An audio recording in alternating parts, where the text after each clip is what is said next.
வணக்கம். உங்கள் மீனாட்சி ராமசாமியான நான் மீண்டும் உங்களுக்காக ஒரு கதை சொல்ல வந்திருக்கிறேன். கதையின் தலைப்பு செய்த பாவம் தொடர்கதையானது. இது எந்த ஒரு மதத்தினரையும் புண்படுத்தும் நோக்கில் எழுதப்பட்டதல்ல. இது வெறும் கற்பனை கதையே. கதைக்கு போகிறதுக்கு முன்னாடி என் சேனலை சப்ஸ்கிரைப் பண்ணிக்கோங்க. பக்கத்தில் இருக்க பெல் ஐக்கானையும் அழுத்திடுங்க. அப்போ தான் தொடர்ந்து என் கதைகளை நீங்கள் கேட்க முடியும். செய்த பாவம் தொடர்கதையானது.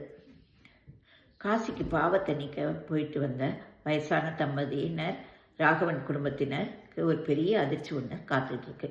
ஆமாங்க, அவங்களோட 95 வயசு அப்பா நாராயணமூர்த்தி ரொம்ப உயிருக்காக போராடிக்கிட்டு இருக்காரு. அவரோட மூச்செல்லாம் இழுத்துக்கிட்டு கிடக்கு. இந்த 70 வயதான ராகவன் அப்பாவை பார்த்தோன்னே ஓடி வந்து அப்பான்னு கத்திக்கிட்டு பக்கத்தில் உட்கார்றாரு. அப்பா, இதை எனக்கு தகவல் சொல்லியிருக்கக்கூடாதா? நான் புறப்பட்டு உடனே வந்திருப்பேன்ல அப்படின்னு சொல்கிறார். உடனே, நீ இப்படி பதறி போகிற அளவுக்கு உங்கள் அப்பா ஒன்றும் ரொம்ப நல்லவன் இல்லைடா அப்படின்னு பேச முடியாமல் தொண்டையெல்லாம் கமர பேசுகிறாரு நாராயணமூர்த்தி. ஆமாண்டா, உன்னை நான் காசிக்கு போய் கங்கையில் மூழ்க சொன்னதே நான் செஞ்ச பாவங்களை தொலைக்கிறதுக்கு தான். ஏன்னா என்னால் இப்போ போக முடியாது. ஆனால் என் மனசு உறுத்திக்கிட்டே இருந்துச்சு. என்னால் இதுக்கு பரிகாரமும் ஒன்றும் பண்ண முடியல. அதனால தான் உன்னை போக சொன்னேன் அப்படின்னு சொல்கிறாரு. உடனே, அப்பா அப்படி என்ன பாவம் தான்ப்பா செஞ்ச அப்படின்னு அப்பாவோட கையை பிடிச்சி அழுகுறாரு ராகவன். சொல்லுங்கப்பா, அப்போ தான் உங்கள் பாரம் உங்கள் மனசை விட்டு போகும் அப்படின்னு சொல்கிறார். ஆமாண்டா, அதை நான் சொல்லலைன்னா என் ஆத்மா கூட நாளைக்கு சாந்தி அடையாது அப்படின்னு சொல்லிட்டு, நான் கோயில் அர்ச்சகராக இருந்தேன்ல, அம்பாள் கோயிலில், அந்த கோயிலில் ஒரு தங்க சங்கிலி காணாமல் போயிடுச்சு இல்லை, உனக்கு ஞாபகம் இருக்கா? அப்போ நீ ரொம்ப சின்ன பையன். அந்த தங்க சங்கிலியை நான் நம்ம வீட்டு தோட்டத்தில் எடுத்தேன்டா. ஆமாண்டா, மண்ணுக்குள்ளே புதைஞ்சிருந்துச்சு. எப்படி வந்துச்சுன்னு தெரியாது. ஆனால் அதை எடுத்துட்டு அதை நான் நியாயப்படி கொண்டு போய் கோயிலில் தான் கொடுத்துருக்கணும். ஆனால் அதை நான் கோயிலில் கொடுக்கல. அதை நான் என்னோடய கடன் சுமைகளை இறக்கிறதுக்காக உபயோகப்படுத்திக்கிட்டேன். அது நான் பெரிய தப்புங்கிறது எனக்கு தெரியும். ஆனால் யாருக்கும் தெரியாது. அப்போ என்ன சிசிடிவி கேமராவாக இருந்துச்சு? எதுவும் இல்லையே. அதனால் அந்த விஷயம் யாருக்குமே தெரியாமல் போயிடுச்சுன்னு நான் நினச்சாலும் அந்த அம்பாளுக்கு தெரிஞ்சிருக்கு. அதான் என்னை கடைசி காலத்தில் ரொம்ப இப்படி படுக்கையில் போட வச்சுட்டா அப்படின்னு சொல்கிறாரு. அப்பா, என்னப்பா சொல்கிற? நம்ம செஞ்ச பாவம் நம்மளை தொடருமாப்பா அப்படின்னு கேட்குறான் பையன் நாராயணமூர்த்தியை பார்த்து.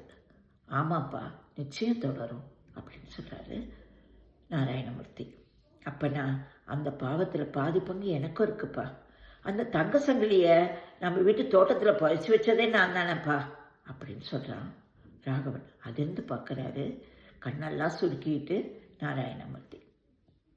ஆமாப்பா, என்ன கோயிலுக்கு அப்போல்லாம் கூட்டிகிட்டு போவல, அப்போ ஒரு நாள் அந்த தங்க சங்கிலியை நான் தான்ப்பா எடுத்துகிட்டு வந்துட்டேன்.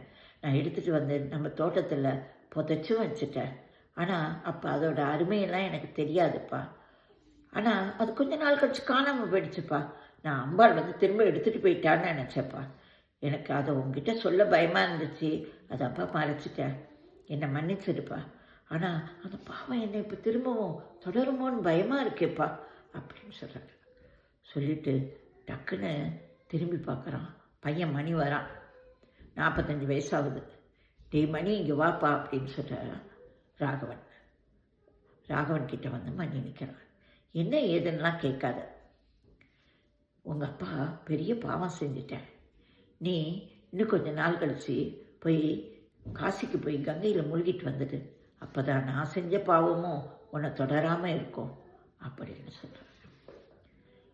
அந்த மணி அப்படியே பார்த்துக்கிட்டே இருக்காங்க. என்ன சொல்கிறீங்க? நம்ம செஞ்ச பாவம் நம்ம பிள்ளைங்களை தொடருமா அப்படின்னு கேட்குறாங்க மணி. ஆமாம், கண்டிப்பாக தொடரும் அப்படின்னு சொல்கிறாரு ராகவன்.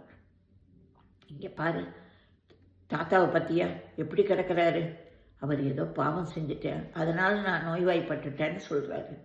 அப்போ நாளைக்கு நான், அதுக்கப்புறம் நீனு அப்படின்னு சொன்னோன்னே உடனே அவருக்குள்ள மணிக்குள்ளே ஒரு பெரிய பதற்றம் வருது. ஏன்னா ஊழல்லையும் லஞ்சத்திலையும் அடுத்தவங்களை அடித்து வாங்கின காசில் இன்றைக்கி பெரிய வீடே கட்டிக்கிட்டு இருக்காரு மணி. அடாடா, அப்போ நான் நம்ம செஞ்ச பாவம் நம்ம பிள்ளையும் வந்து சேர்ந்துடுமோ அப்படின்னு சொல்லிட்டு திரும்பி பார்க்குறாரு. அங்கே 10 வயசு பையன் ஆகாஷ் விளையாட்டுக்கிட்டு இருக்காங்க. டேய் ஆகாஷ் இங்கே வா அப்படின்னு சொல்லி அவன் தலையை தடவி கொடுக்குறான். கொடுத்துட்டு, இங்கே பாரு, நீ பெரியவனானோன்னு காசிக்கு போய் கங்கையில் மூழ்கிடணும், அப்போ தான் நாங்கள் செஞ்ச பாவம்லாம் தீரும் அப்படின்னு சொல்கிறான். மணி செய்த பாவம் தொடர்கதையானது. நன்றி, வணக்கம்.